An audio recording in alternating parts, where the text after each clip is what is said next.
Can you believe that one woman, just one, managed to hold the terrifying destiny of the entire Roman Republic in her hands? That she didn't just meet the two most powerful men in the known world, but she owned them, bending their empires and their wills to the survival of her own crumbling throne? We are talking about Cleopatra VII Philopator, the final, dazzling, and utterly doomed queen of Egypt, a dynasty born from Alexander the Great's conquest, now teetering on the sharp edge of a sword wielded by legions hungry for gold and glory. This isn't a simple tale of seduction. This is the definitive chronicle of ruthless political genius, desperate survival, and a catastrophic love affair that changed the map of history forever. She was not just royalty, she was the last priestess of a 3,000-year-old culture, facing down the unstoppable force of the future. The odds against her were astronomical, the betrayal within her own family was lethal, and the arrival of Rome was a catastrophe no one saw coming.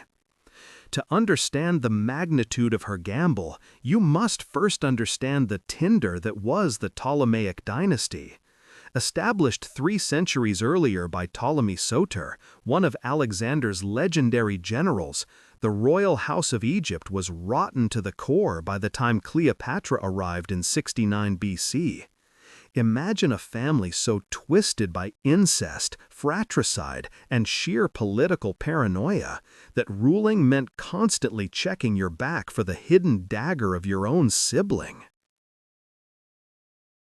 For generations, the Ptolemies had been too busy murdering each other to notice the giant shadow creeping over the horizon, the monstrous, conquering power of Rome demanding tribute, debt, and absolute submission. Her father, Ptolemy XII Auletes, contemptuously nicknamed the flute player for his weak leadership and love of parties, was little more than a terrified puppet clinging desperately to power by bribing the Roman Senate with unthinkable amounts of Egyptian grain and gold. He wasn't a king. He was an indebted servant, forced to watch as Cyprus, a crucial Ptolemaic territory, was swallowed whole by Rome without a single Egyptian soldier daring to raise a sword. This wasn't merely high taxes, this was state-sponsored extortion, where the price of independence was humiliation, and the cost of survival was bankruptcy.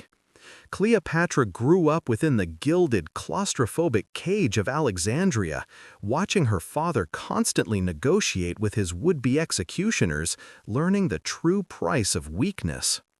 But while her male ancestors devolved into lazy, drunken tyrants who barely spoke the local language, Cleopatra was meticulously preparing for geopolitical war. She was a prodigy, reportedly speaking at least 9 languages, including Egyptian, which was unheard of for a Greek ruler, and studying philosophy, political theory, and military history. She wasn't just learning how to read hieroglyphs. She was learning how to rule in a terrifyingly complex new world, recognizing that the old ways of divine, untouchable monarchy were finished. The only language the Romans understood was power, and she intended to speak it fluently with lethal articulation. Think about that horror. Political necessity forced her into marriage with a literal child, a figurehead controlled entirely by the ruthless cabal of eunuchs and generals who truly ran the court. Her power was a gilded illusion, held captive by advisors like the ambitious eunuch Pothinus and the general Achilles. The cabal struck back with swift, brutal efficiency. They mobilized the military, backed the younger Ptolemy XIII as the sole ruler, and pushed Cleopatra out of the capital entirely. She was forced into humiliating exile in the harsh eastern desert of Syria, the ancient land of her displaced forebears, just 3 years after ascending the throne. In 48 BC, driven by civil war and the need to collect a long-standing debt of 10,000 talents owed by her deceased father, the greatest general the world had ever known landed in Alexandria. He was fleeing the disastrous aftermath of the Battle of Pharsalus, pursuing his great rival Pompey the Great, who was also seeking refuge in Egypt. Caesar was appalled and instantly disgusted by the barbaric execution. The Egyptian court had just alienated the one man who could save them. Cleopatra, hearing that the god of destiny was now trapped inside the Alexandrian palace, protected only by a small Roman guard, knew this was her only chance. Rome's shadow had finally fallen upon the golden shores of Alexandria, not as a conquering army yet, but embodied in a single, terrifying 54-year-old man, Gaius Julius Caesar. He arrived chasing his arch-rival, Pompey the Great, who had fled the fields of Pharsalus after a crushing defeat. Caesar expected to finish his civil war in Egypt, but instead he walked straight into a political ambush more lethal than any battlefield.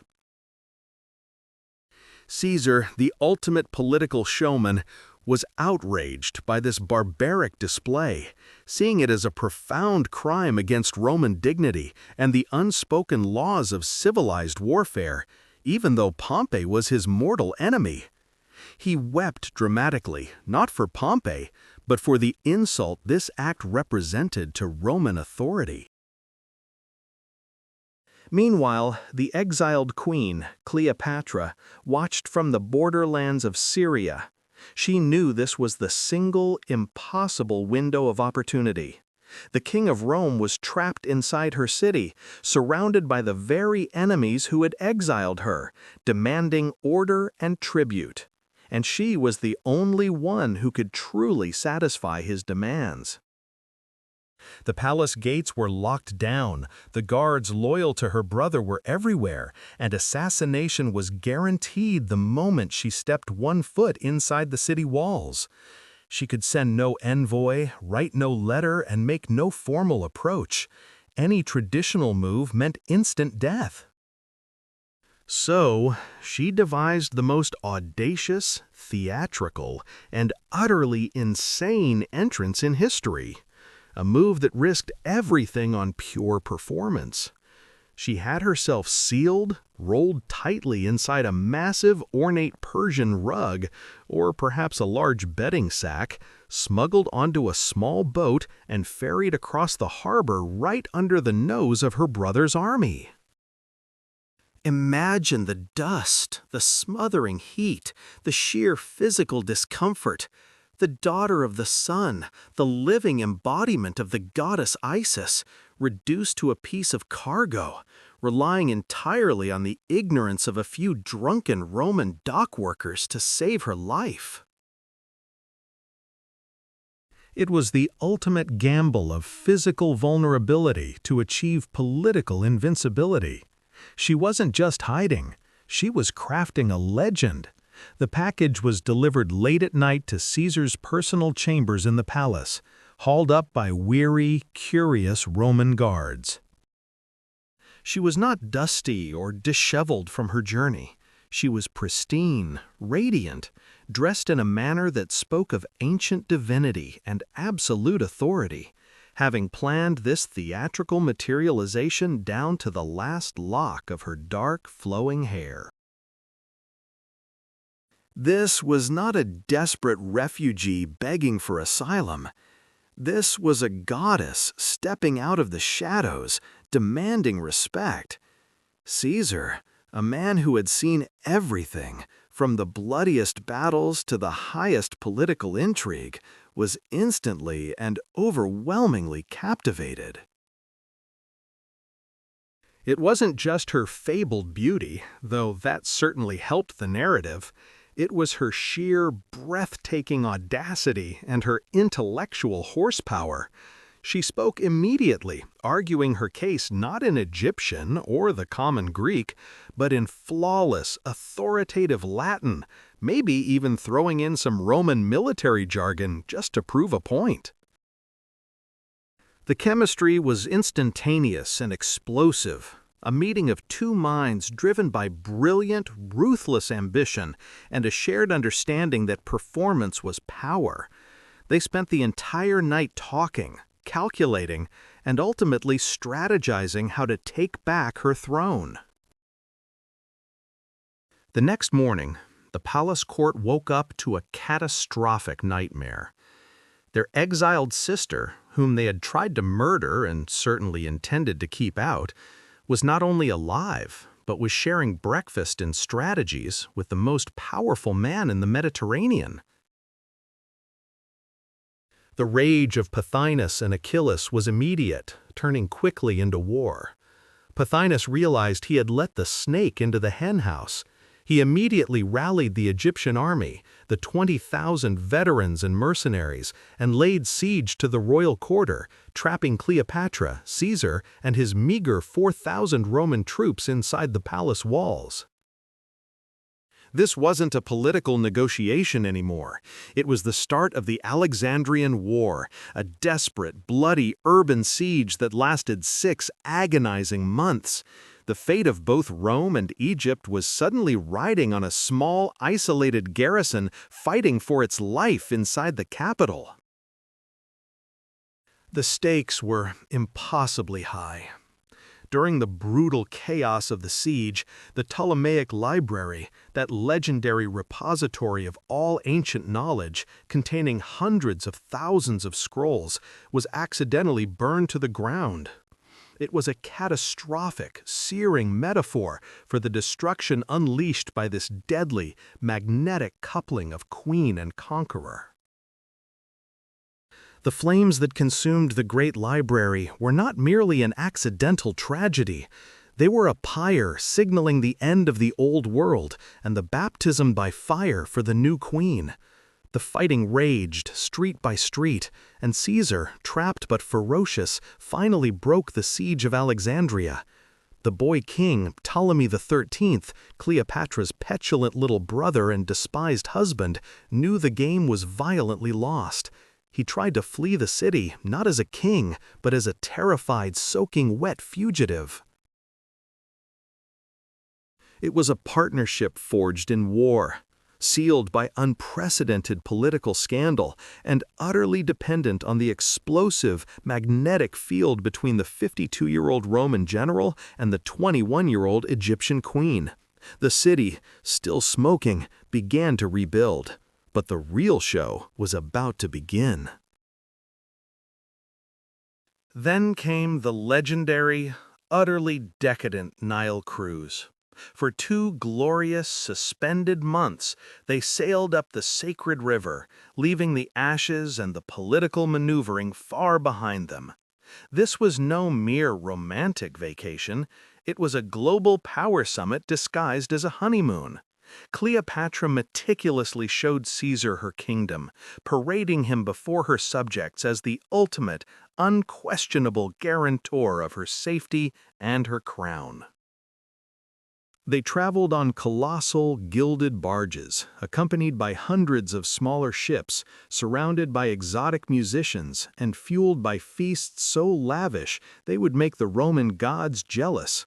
This journey was Cleopatra's political masterpiece. She wasn't just seducing a man, she was effectively seducing the sole, terrifying power of the Roman Republic, ensuring that while she slept in his arms, her dynasty was utterly safe under his colossal protection. She was weaving a shield of absolute power around her fragile throne. He was not merely a bastard. He was an Alexandrian pharaoh with the sacred blood of the Julii running through his veins. This was an outright insult to every sacred Roman tradition, a direct, terrifying threat to the fragile republic, and perhaps the single greatest danger to Caesar's own carefully constructed political legacy. The queen had thrown the ultimate political grenade into the very heart of the Roman system. She was immediately installed in a lavish, scandalous villa that Caesar owned on the banks of the Tiber, a location so openly provocative it immediately set the tongues of the Senate on furious fire. The Roman matrons, who prided themselves on their severe virtue and simple living, gasped in collective horror at her sheer audacity, her shimmering silks, her intoxicating perfumes, and the brazen, unapologetic way she held the most powerful man in the world captive. She stayed for 2 monumental years, an Egyptian virus infecting the very heart of the Republic. The great orator Cicero, a staunch bastion of traditional Roman values, wrote furious, terrified letters about her blinding arrogance and her utterly unbearable presence.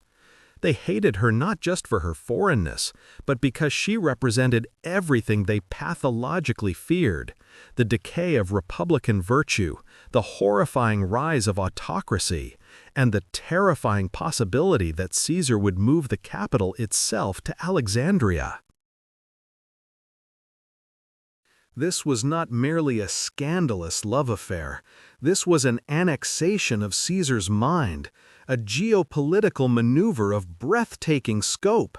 She was the walking, breathing proof that Caesar fully intended to become a king, a title Rome had executed its last holder of 5 centuries earlier, not just a temporary dictator.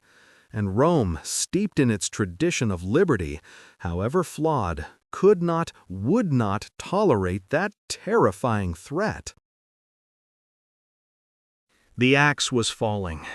The moment Julius Caesar, the undisputed master of the Roman world, sailed his ships into the deep harbor of Alexandria, the entire Ptolemaic dynasty stopped breathing. Caesar wasn't there for a vacation. He was hunting the ghost of his greatest rival, Pompey the Great, who had been brutally executed by the very people who were supposed to be his allies: the teenage boy king Ptolemy XIII and his eunuch regent Pothinus.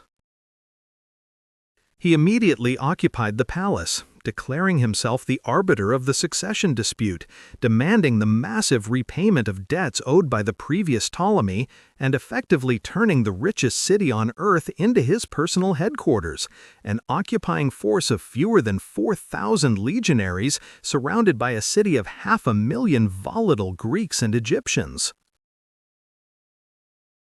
This was not a friendly visit. This was a hostage situation wrapped in a diplomatic mission, and Pothinus and his young king were now trapped, terrified, and utterly powerless before the greatest military machine the world had ever seen, commanded by the man who had just dismantled the Roman Republic itself. Meanwhile, hundreds of miles away in the desert borderlands, Cleopatra, queen in exile, heard the news. Pompey was dead. Caesar was furious. The throne was vacant, held precariously by her murderous little brother and his manipulative puppet masters. This was it. This was the catastrophic, terrifying opportunity she had been waiting for. She knew Pothinus and Ptolemy XIII were already doomed. They had insulted Rome's pride by murdering a Roman consul, and Caesar would use their weakness to seize control of Egypt's wealth. Her only path back to power was not through the Egyptian army she commanded, which was slow and loyal only to gold, but through a direct, personal appeal to the man who now held the destiny of the entire known world in his hands, Julius Caesar, the one man capable of restoring her to the throne. She understood the clock was ticking, and that Pothinus would use every possible obstacle, every soldier, and every locked door to prevent her from reaching the general and pleading her case against her brother's illegal takeover. But how could she reach him? The royal palace was sealed off, heavily guarded by the eunuch Pothinus's soldiers, who were actively trying to hunt her down and prevent her meeting the Roman general, a meeting that would instantly invalidate the boy king's authority. She needed an entrance so shocking, so audacious, that it would bypass every layer of security, every political gatekeeper, and place her immediately, physically, in front of the ultimate power broker. Her plan was simple, brilliant, and utterly insane. She commanded her most trusted Sicilian retainer, Apollodorus, to wrap her tightly inside a thick, ornate carpet, or perhaps a large laundry sack. The historical specifics are blurred only by the sheer daring of the act itself. The crucial point was the deception. She would be delivered, not as a desperate claimant to the throne, but as a piece of valuable, inanimate cargo, a gift for the general, a mere indulgence for the Roman conqueror that no guard would dare question or unroll. She was literally betting her life, her dynasty, and the future of Egypt on the success of this single, clandestine delivery, placing herself at the mercy of both Apollodorus's stamina and the vigilance of Pothinus's palace guards. Under the heavy darkness of the Egyptian night, Apollodorus strapped the massive roll containing the 21-year-old queen onto his back. He navigated the shadowy streets, right past the Pothinus's wary guards, who saw only a slave carrying luxury goods into the Roman camp, something routine in an occupied palace. He ascended the monumental staircases and found the quarters where Caesar was working, surrounded by maps and scrolls, his mind preoccupied with war debts and the immense power struggle he was now embroiled in within Alexandria. With a practiced grunt, Apollodorus laid the massive rug down on the floor before the 52-year-old general. The servant then dramatically untied the cords, and as the heavy fabric was rolled out, it did not reveal rare Persian wool or exotic tapestry. It revealed Cleopatra. Young, vibrant, fluent in Greek and Latin, adorned not with the heavy robes of war, but with subtle, intoxicating regality, a queen literally unrolled at the feet of the most powerful man alive. The effect was instantaneous, breathtaking, and utterly devastating. Caesar, a man who had seen everything, who had commanded millions and conquered nations, was momentarily stunned. This was not just a calculated surprise. It was a perfect statement of trust, audacity, and utter contempt for her enemies, an immediate psychological victory. She bypassed months of tedious diplomatic negotiation and lobbying in a single, perfectly executed maneuver. They spent the night talking, not just as a Roman general and a supplicant queen, but as two of the most brilliant political minds the world had ever produced, sizing each other up over wine and the silent hum of power. By dawn, the political situation in Alexandria had irrevocably shifted. The moment the carpet was unrolled, the fate of the Ptolemaic dynasty was secured, for now, and the gears of history began to grind toward a confrontation that would set the city ablaze. He viewed himself as the ultimate arbiter, the supreme judge, arriving to settle a petty, squalid dynastic squabble between a terrified boy king and his exiled, overly ambitious older sister. But his primary motivation was brutally simple and entirely financial. He had come to collect the crippling debt. The Roman Republic was owed an astronomical 17.5 million denarii by the Ptolemaic crown, a sum so crushing it threatened to break the entire Egyptian treasury. And Caesar needed that massive infusion of silver to fund his own endless power grab back home and satisfy his own creditors. He was desperate, but he wore arrogance like armor, demanding immediate payment.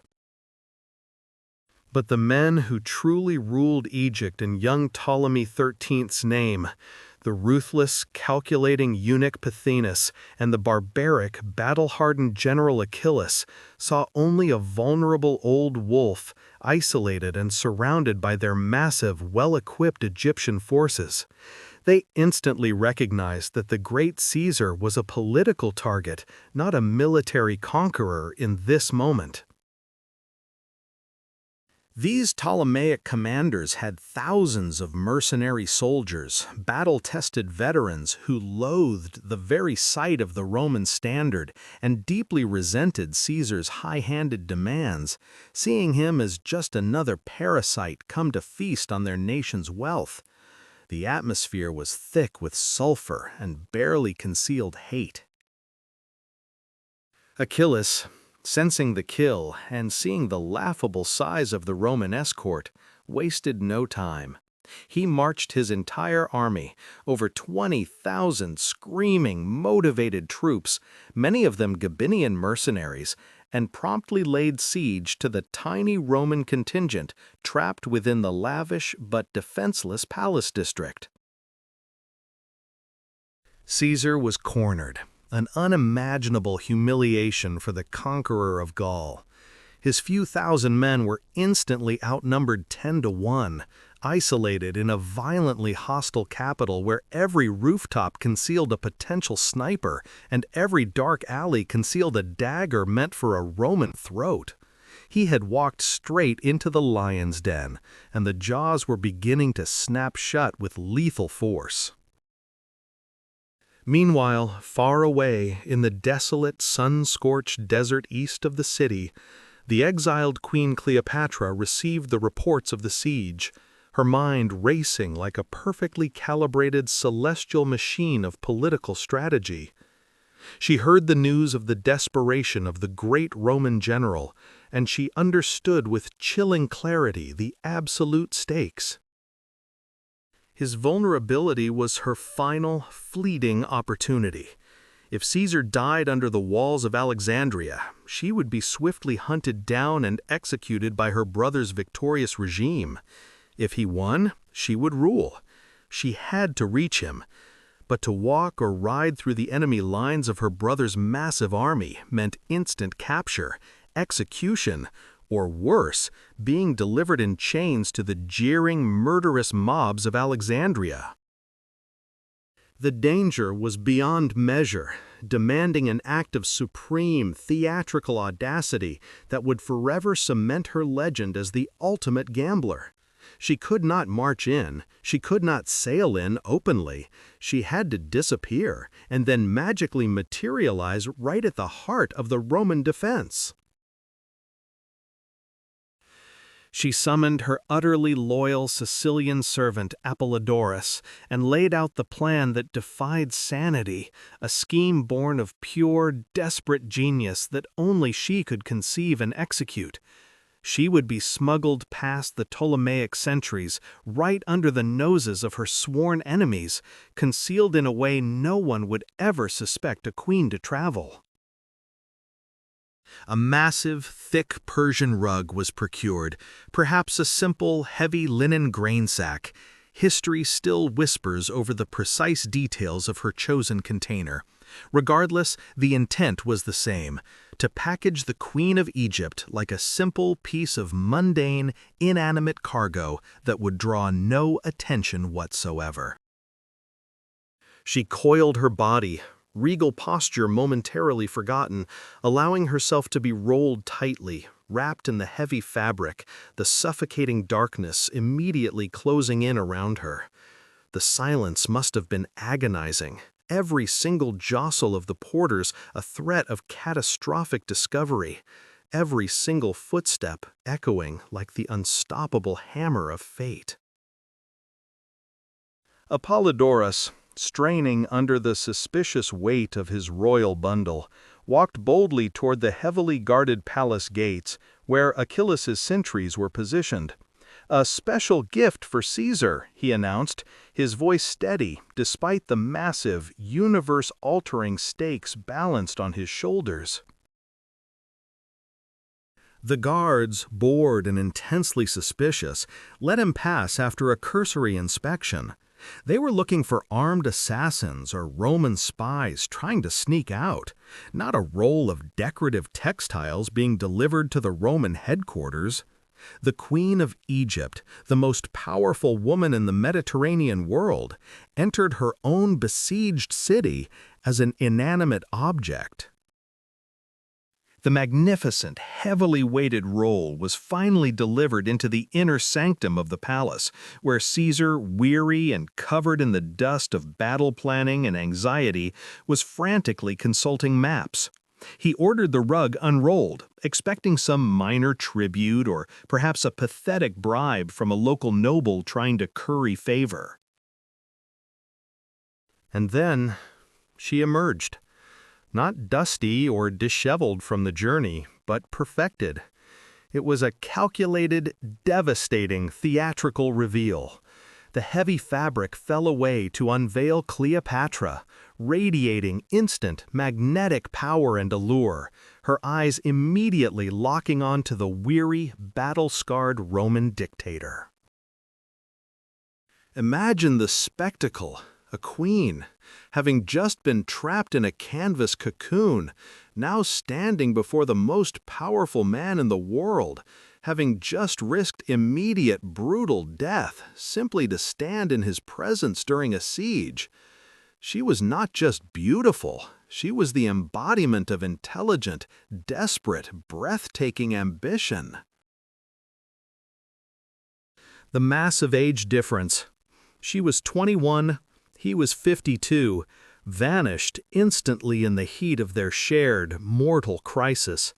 She spoke to him not as a frightened petitioner begging for mercy, but as a political equal, a fellow strategist who instantly understood the deadly game they were both trapped within. The very moment their eyes met across the anxious room, the war raging violently outside ceased to matter as much as the alliance forming within.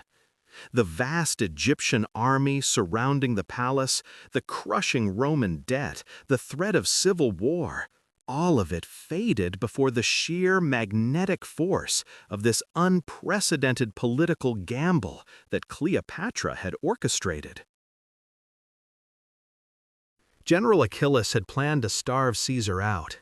Instead, Pothinus had unknowingly delivered the Roman general the one thing he needed most, the living, breathing key to Egypt's wealth and the most mesmerizing, dangerous woman in the history of the ancient world.